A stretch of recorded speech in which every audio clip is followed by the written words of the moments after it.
We're a David fighting a Goliath named Birmingham, and we need your help to do it. We're opposing their desire to add upwards of 100 feet of trash to the present landfill and construct another 20-acre cell. Since the landfill was already there when the subdivision was built, it's not because we don't want it in our backyard. Instead, it is because we believe that Birmingham's wanton disregard for the rules and regulations should cause them to lose their right to use their landfill. We also think that people that do $77,000 or more in damages should fix it, and your involvement can make a difference. We are at the hub of one of the nicest residential areas in the entire city of Trussville. Birmingham's immediate plans must be approved by the Alabama Department of Environmental Management, or ADEM. Birmingham is so sure they will get approved that Birmingham has already borrowed the $450,000 needed to design the new cell and budgeted $7 million to build it. And it would be behind one of the best cupcake shops in the entire metropolitan area and other equally nice restaurants. My name is Dan Bays, and I'm the president of the Magnolia Place Homeowners Association. We need your help in righting this injustice and to convince Birmingham to obey the law, to fix what they've damaged, and aid them to enforce their laws as written. We're a Magnolia Place, a quiet southern neighborhood of 173 homes, a friendly place of good neighbors who care for each other. We share a property line with the city limits of Birmingham, Alabama. We didn't mind living next to the landfill when we bought here in 2004. After all, it was a, quote, sanitary landfill, meaning that trash had to be covered every day, the litter picked up, and the silt and contaminants were filtered out before going downstream. And that was true then, but soon it changed. In 2004, the operators kept it neat, and there was never a worry about the smells of open garbage.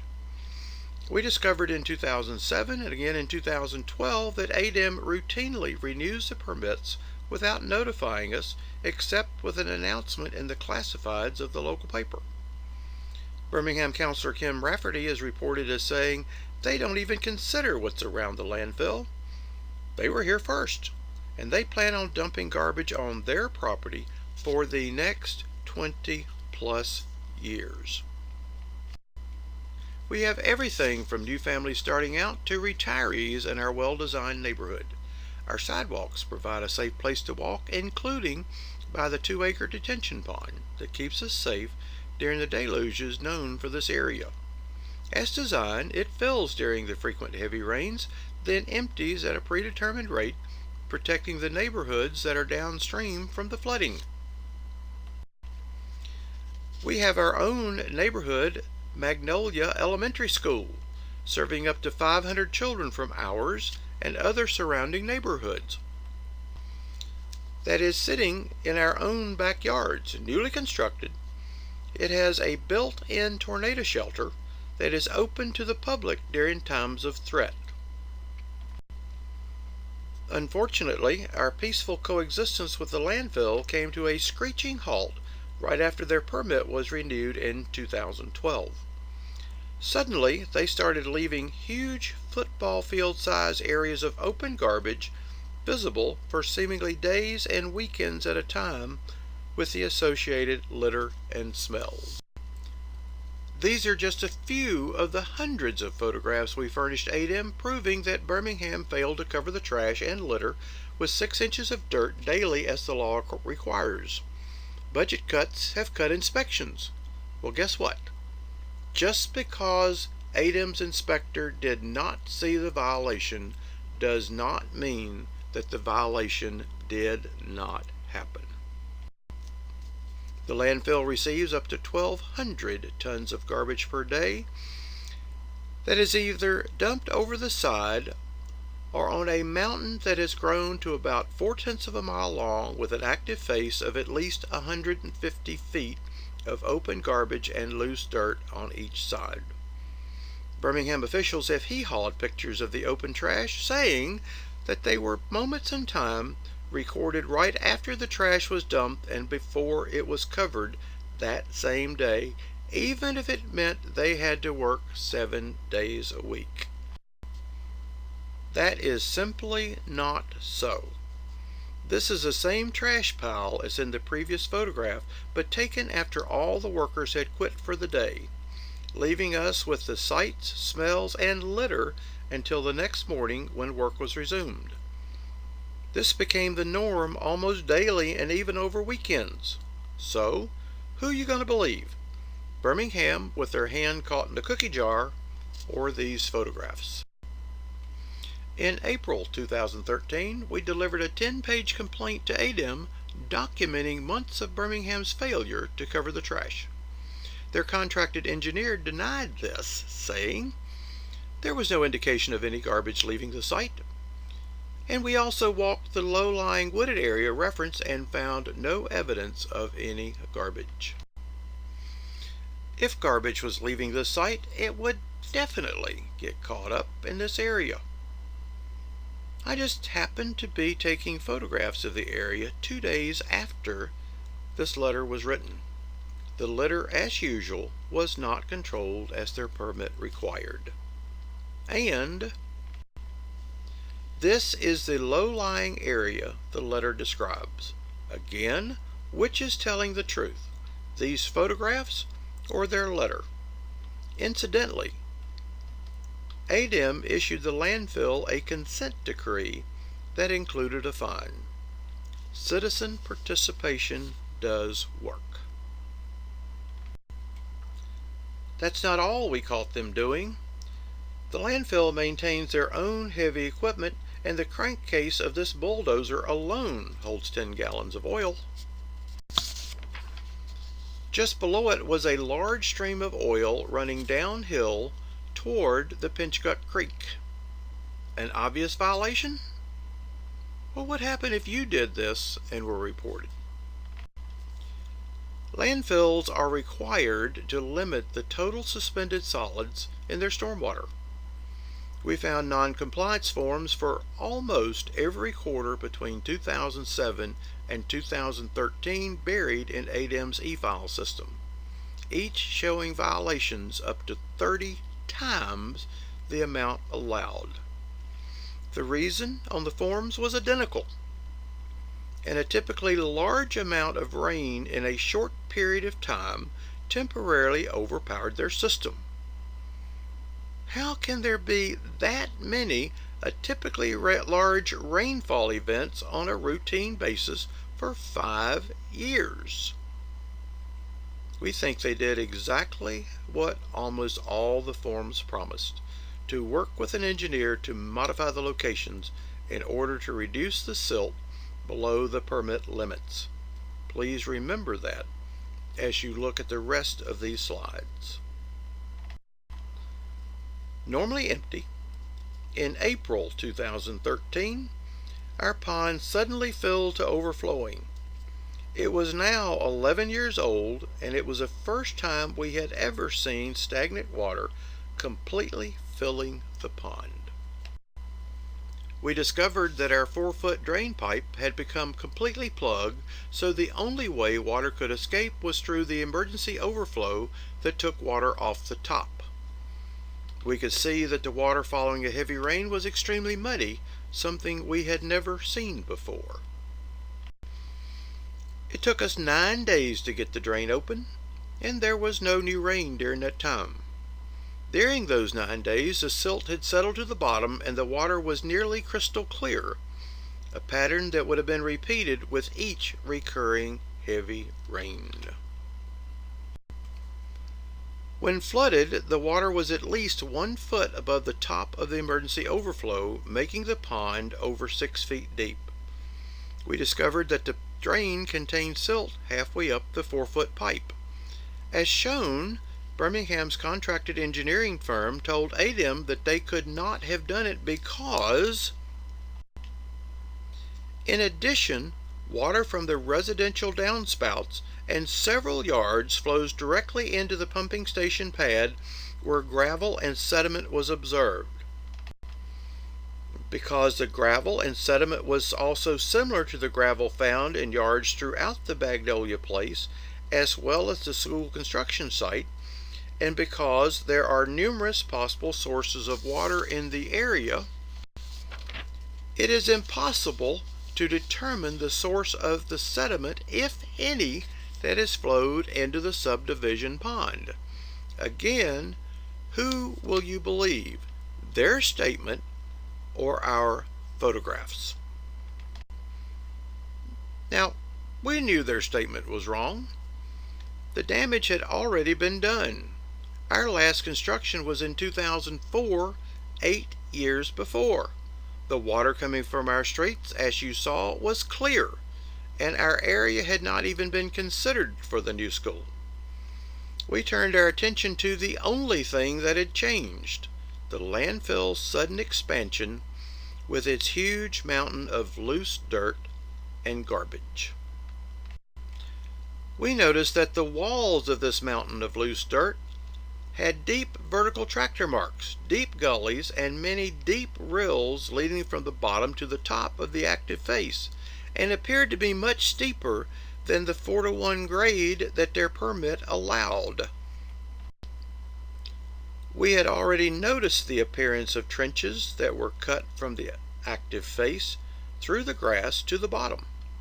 Our suspicions were further aroused by the landfill's, quote, sudden ability to meet the stormwater runoff requirements on this side of the landfill, but the trees between us and the landfill blocked our view. From the air, we could see that the landfill had apparently done exactly what they promised. To meet the requirements, an illegal outflow was created that diverted about 30 to 40% of the water that should have gone into their detention pond, either through our pond or beside it. Either way, it would go into the creek that goes past their measuring point at outflow site number 3, which would allow them to meet their goal, at least on paper. Google Earth showed us how the water from the top went down the service road into what we call the funnel, where it would flow across the pumping station pad and into our pond. We could see how the permanent trench on the side diverted water into the, quote, access road they cut to their well. Note that the intersection contained gullies so deep that Google Earth could see them from outer space. From the air, we saw the crop of fully grown trees and bushes filling the drainage ditch on, quote, our side of the landfill, where they had been growing since before 2010. These didn't disappear until we furnished the evidence to aid them.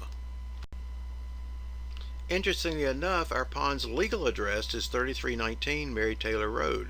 This means that some might consider their road to the well our driveway, which ends only a few feet from the pumping station pad.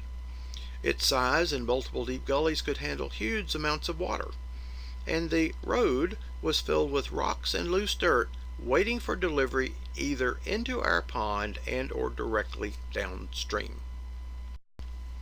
However, we think somebody goofed because the mound of dirt and trees was pushed to the right, making most of the water flow toward our pond instead of beside it, where it would have flowed undetected by their outflow site number 3. Incidentally, this was quickly changed when we furnished this photograph to aid. From the road, we could see just how tall the trees and bushes had become. We were extremely shocked to see a rock-entire dam that had been built in and around a bush, with rocks completely blocking the ditch itself. The roadway had been sloped so that the water would run across the road toward our side, where it became part of the water bypassing outflow site number 3. Even though Adam asked him to give an estimate of the silt that came from the active face, the amount of water and silt diverted by this rock dam has never been used in the landfill's computations, nor a reason for not doing so. This is what the trees looked like from the top of the hill that were almost completely blocking the ditch. and how it stayed until we complained. This is a service road from the top of the landfill. The rain had stopped several hours before this photo was taken, but the water was still draining from the top of this long slope before it crossed the road, where the water from the top would join with the water from around the maintenance shed and go into the woods via a large gully headed for our subdivision, where it would flow down this creek bed and pass the remains of a silk fence on its way to the house at the end of the street. The landfill is to the right and the neighbor's yard is to the left, and the pumping station is behind the fence. Definitive proof? Can you tell where the muddy water's coming from? Our complaint, plus this and other evidence, resulted in Birmingham receiving a consent decree from ADEM for the illegal outflow of water and the silt, with a substantial $33,000 penalty. Even with this evidence, Birmingham's official response was to declare that they were unable to determine the source of sediment, if any, that flowed into our subdivision pond. Again, do you have any trouble determining the source? We saw paths of gravel left by the rushing water from the top going past this long open spot in the silt fence just above our pumping station on its way past their outflow site number 3. The muddy water in the center is from the bottom of the hill by the neighbor's house. The stream of mud on the right-hand side came through the broken silt fence shown in the previous slide. Look carefully at the edge of the concrete where the water leaves a pad. Over time, it went under the fence with such force that concrete broke off and was washed away. Not only did the stormwater wash out several feet of concrete, but also all of the dirt around the fence post, and the fence is hanging upright only by the cross members and ready to fall. The landfill's engineers want us to believe that the water came from the houses along the street in the background. Their water doesn't even touch the concrete pad. The force of the water coming across the pad was so great that it literally sucked the dirt out from under the concrete slab further than we could see. The permanent muddy stains on the retaining wall came solely from the water coming across the pad. To their credit, all it took was one notification to Jefferson County, and they immediately removed the fence, repaired the hole, then put slats in the fence to help hide the equipment again. Even with photographs like these, quote, the city of Birmingham denies that runoff from its property has deposited silt, mud, or other pollution on our property. And any deposits came from the property of the plaintiffs. That's us. When the liquid mud from the landfill got to our drain, the mud was so thick that it created a line where it joined with the obviously much purer water coming from our sources. Incidentally, Birmingham's promises don't mean much. The landfill promised to put a silt fence just downstream from the maintenance shed. Less than 4 months later, the fence had already been breached. And by a year later, the fence was almost completely gone. This is what we call the top of the funnel. It was well over a year between when we filed the complaint about the illegal bypass and when it was inspected. In that time, the city of Birmingham had cut a berm at the end of the funnel to divert the humongous amounts of water from the maintenance shed area into the perimeter road. It took what looked like a country road to handle the amount of water involved. Unfortunately, muddy water was still flowing into our property. We complained, and the landfill responded with, the permittee will admit that after rains of 2 inches or more, stormwater may travel across the berm at 2 small locations, approximately 10 feet apart, each measuring less than a foot wide.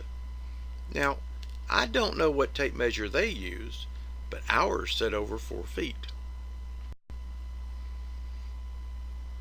It then flows into the backyard mentioned above. However, there is no evidence of sediment or gravel traveling from the landfill property into the subdivision. End quote. The truth? With the exception of the last house, the terracing routes the water either into one of the storm drains in their own backyard, marked by the circles, or through the drains in the curbing. The water from the school and hill behind the houses comes in through the large inlet pipe inside the pond. The only water with silt comes from the landfill. Again, which is accurate, the professional engineer's statement or our photographs? Well, we started fixing things. With the help of others, we spent about $15,000 to completely clean the inside of our pond so it was as close to the original design as possible. But it still didn't drain right. Using volunteer help, we rented an excavator and cut a 4-foot wide ditch the length of the pond that also measured 2 feet to the original bottom. This helped to drain the pond after heavy rains, especially the water trapped at both ends, and especially where the water would come from when the school site was cleared. It was important for us to be finished with this project before Trussville started clearing their land for the new school, and we did. We cut a 2-foot deep ditch from our clogged inlet pipe to the drain. Then a contractor confirmed that 2 feet needed to be removed. The rest was simple arithmetic, 5,000 cubic yards. Total cost, approximately $77,000. And again, the landfill is the only place where that much dirt could have come from. Blaming the school doesn't work. Their first tree wasn't cut until at least a month after we had finished our work and knew the amount that needed to be removed. Besides, we wanted a school there, but documented its construction. Notice that their silt fence held even after a 2-inch rain stacked over a foot of water against it without leakage. And the drains had filters, and the street was swept within hours of rain stopping. Our pond was designed to handle both our storm's water plus the water from the school.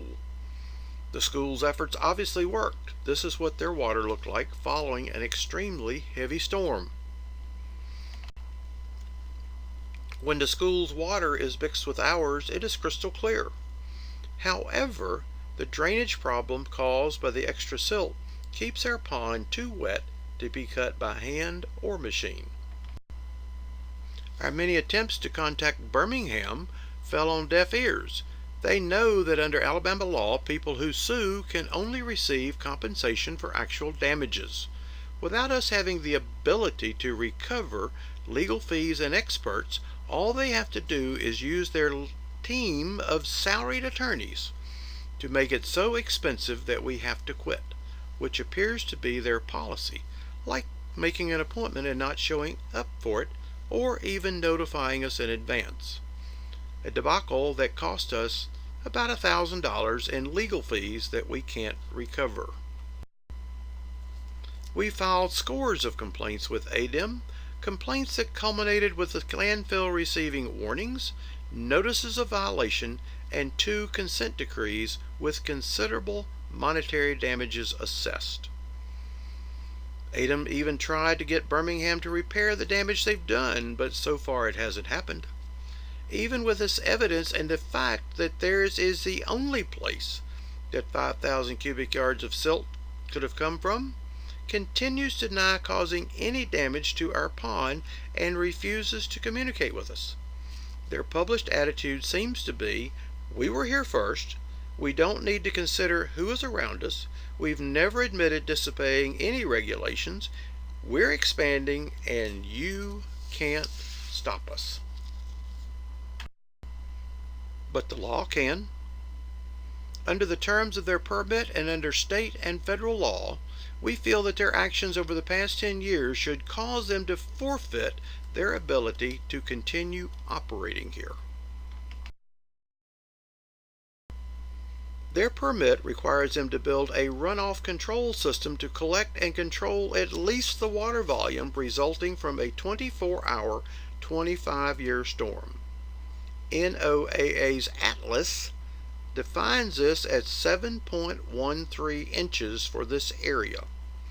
The evidence shows that the landfill hasn't accomplished this for the past 10 years, and that their published compliance in recent years was because of the illegal outflow that was not counted.